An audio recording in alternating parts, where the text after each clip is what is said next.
So get ready with me for school. It's currently 7:07 and I need to leave the house by 8:10. So let me tell you the tea of what happened to me this week. So we keep on getting new kids from Cuba that know mostly Spanish, not really English. So like I'm nice to them and I try to help them out like as much as I can. And there's this new girl that came into my class and she seemed like pretty scared and she sat in the back by herself. And someone said my name. They're like, hey Corey, blah blah. As soon as they said my name, she turned around and she looked at me like so ugly. She's like, and I was like, you know, like maybe she's just scared, you know. So later on when I finished my work, I ended up going up to her and I'm like, do you need the answers? Like you can copy off of me, you know, because I always let people copy off of me. And she was like, no, you talk shit about me. And I was like, no I didn't. I was like, I've never seen you before. She pulls out Google Translate and she said that her friend said that somebody was talking bad about her named Corey or something. She had to say Corey, like something like that. And I'm like, you know there's someone named Tori, right? And like she kept on going off and off on me. Like I feel like she just wanted to fight. And the teacher ended up sending her out. I'm just like, but I'm gonna see her again today, so let's see how it goes. Because literally I've never seen her in my life, so why would I talk about her? Like that was my first time seeing her ever. It's probably Tori that was talking bad about her. But people always get me mixed up because we spell our names like exactly the same. So I'm just cleaning off all the mascara marks. I have not done my mascara in like forever. The only time that I contour my nose is whenever I'm gonna take pictures or like make TikToks, because in person I feel like it just looks dirty. So I just put foundation on the top and concealer on the sides and it makes it look snatched. It's about to be 8. My mom already started her car, but I have no idea what I'm gonna wear because these past 2 days it's been hot, so I've been wearing shorts and I love wearing shorts. But today's cold, like the weather is still bipolar. So this is, I'm ready. My mom's already calling me, but so this is my fit. My butt looks good today, so today's gonna be a good day. Get ready with me for tea at the plaza, hungover edition. Not gonna lie, not feeling so great, but we gotta pull it together. The shopping spree didn't go so well yesterday. My mom found nothing. So we're doing round 2 at Bergdorf's. I just need to look awake. I'm literally that TikToker that's like, I'm so late, but here I am still making a video. So I did take my mom to Acme last night and she had the time of her life. We did go to sleep at 1 a.m. though, so she's feeling a little tired. This blush right now is saving my life. Call me Rudolph all you want. This highlighter stick right here is the key to making yourself look awake, I swear. Taming the brows. Okay, we need to set these under eye bags a little bit. We gotta warm up the face a little bit. You know what's so weird? Instead of feeling hungover recently, I've just been feeling anxious. Like I'm not physically hungover. On mascara. Alrighty, here's the final look, you guys. Love you.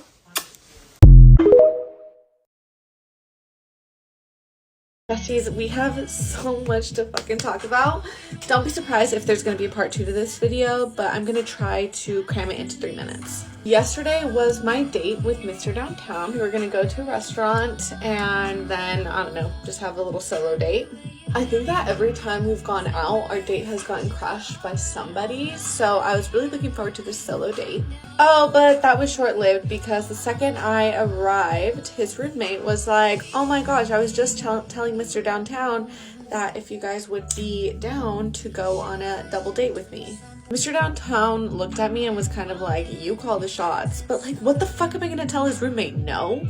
So I was like, yeah, of course. So it was like, sweet, we're gonna go rollerblading or roller skating. Then he drops the bomb that he was like, oh, but it doesn't start until 8:30. And at this point it was already like 5:30 and we had like cracked open a beer and we're just like playing card games. We just chilled at their place and then around 7 o'clock the roommate was like, hey, she just invited us over to her place. So we go over to his date's house. We get to this lady's house and she's super nice and everything, but I was a little bit moody because I'm like, I wanted fucking alone time with Mr. Downtown. I wanted to go on a date with him. And now I'm like splitting my time with him. I had a long day of work. I was tired. I was also hungry because I didn't eat because I thought we were gonna go to fucking dinner. And so I know I was being moody, but wouldn't you? I wasn't being a bitch or anything. I was just like really tired. And if you know me, then you'd be able to pick up on that energy. And I think Mr. Downtown knows me because after a little bit, he like looked at me and was like, let's go outside for a second. He could tell that something was off. What the fuck, did I just do that? I find it very sweet that he pulled me outside to check in with me and be like, he was like, I wanted to spend time with you and go on this date. I feel like we were kind of like bamboozled into this situation. I'm sorry. I was like, no, it's good. Like, it's honestly fine. Let's just go, continue hanging out, and like, we'll do this for your roommate. At this point, it was already like 8 o'clock. So we're like, okay, let's go to the skating rink. We went in one car, and then the roommate and his date were gonna go in a separate car. And so we get to the skating rink, and we're both just like, let's go get something to eat. Went to a pho restaurant across the street, and it was really nice because it was just the two of us, and he told his roommate, like, I want to have dinner with Megan. You guys do your own thing for a second and we'll meet up with you guys afterwards. I was like, fucking love you. Not literally, you guys. Surprise, surprise, we're gonna have to do a part 2. Get ready, because I need to tell you guys this tea. I bumped into a bitch I used to be friends with. I'm 17, I got kicked out of my house, and I moved states away, so I become friends with this girl that I meet at work, right? First, we're having so much fun. Like, I'm hanging out with her every day for like 2 months straight. So she gets back with her cheating ex, starts bringing him around. He starts flirting with me in front of her. Let's just say this man is crazy. Like, he literally cornered me in a bathroom at her house. We were all sleeping over, a big group of us, and he cornered me in the bathroom and tried to, like, I don't know. I was scared. I ran out so fast. Pause. I just got my eyebrows done. Look how good they look, you guys. No product. That's my eyebrows. Yes, natural. Okay, so one day we're all really drunk, right? He starts texting a girl in front of her. She sees, like always, she blows up. She runs outside. I'm trying to calm her down like I always do. I'm trying to be a good friend. I'm like, babe, it's not worth it. She blows up on me. So she starts screaming at me, telling me that I'm flirting with her boyfriend and he likes me and all this. And I'm like, girl, you lost your goddamn mind. Call me when you find it. Go home, because I'm like, girl, I'm not dealing with this. You're crazy. She's blowing me up, sending me paragraphs. I just block her and never speak to her again. Literally, guys, that's my vibe. I just cut you off. I do not care. I never see her again until the other day at Bath and Body Works. I bump into her courts. She stops me. I didn't even recognize her. I was like, huh? She stops me. She's like, hi, how are you? It's like she got Alzheimer's. Like, she don't know who I am. And I was just like, good, how are you? You guys, she says, good, I'm just working. And I'm getting married next month. I said, oh. I said, to who? She says, same guy. Y'all, the cheater. I almost said sorry to that girl. But I said congrats because, you know, I'm fake. Yeah, that's my tea. Yeah. Get ready with me and let me tell you some of the craziest stories about my last relationship. So if you followed me on Instagram, you know that I was dating this guy and we really did seem like absolutely perfect on social media. And that is why you cannot believe everything you see on the internet. So at first, everything was really good. We were happy. He treated me really good. And then like everything just flipped and he honestly ended up being one of the worst human beings I have ever met in my life. I think when we first broke up, he didn't think that I was being serious. Like he thought that I was just gonna go like right back to him and just, that's not what I did. So he had actually gifted me like a lot of things. Like he bought me a lot of things and he would like use that as like leverage over me and like hold it over my head and like say like awful things like, you'll never find someone that does all these things for you. Like no one will ever love you, blah, blah, blah, blah, blah. He was just like a grade A narcissist. So he buys me this expensive watch. Oh, no. That was probably him sending bad voodoo my way. And so my watch was still at our condo because we were living together. And so when I left all of my stuff there, like all of my jewelry. And when I came back to get it, he refused to give it to me.